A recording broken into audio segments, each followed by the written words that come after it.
என்ன டாக்டர் கூப்பிட்டீங்களா? முதல்ல கூலிங் கிளாஸ் கட்டுங்க. நீங்க தான் இவங்களை அடிச்சிங்களா? போலீஸ்னா யார் வேணா அடிப்பீங்களா? ஒரு மனுஷனோட பிளட் வேல்யூ என்னன்னு தெரியுமா சார்? எல்லாருக்கும் ஒரே குரூப் இருக்கிறது இல்ல. அப்படியே இருந்தாலும் அவன் நோயில்லாதவனா குடிக்காதவனா இருக்கணும். சரி, அட்லீஸ்ட் ஒரு மனுஷனோட போன் வேல்யூ தெரியுமா சார்? ஒரு போன் உடஞ்சுதுன்னா 4 மாசம் ஆகும் சரியாறதுக்கு. அந்த 4 மாசத்துல அவன் எல்லாத்துக்கும் கஷ்டப்படணும். பாத்ரூம் போறதுக்கு, சாப்பிடறதுக்கு, அவனை சுத்தி இருக்கிற எல்லாரும் அவனை குழந்தை மாதிரி பாத்துக்கணும். இதுவே ஒரு குழந்தைக்கு நடந்து அந்த குழந்தைக்கு யாருமே இல்லைன்னா? புரியல.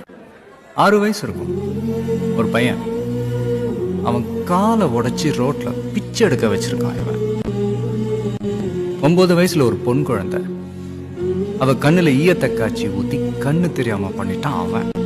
இப்படி அந்த சிக்னல்ல மட்டும் 14 குழந்தைங்க.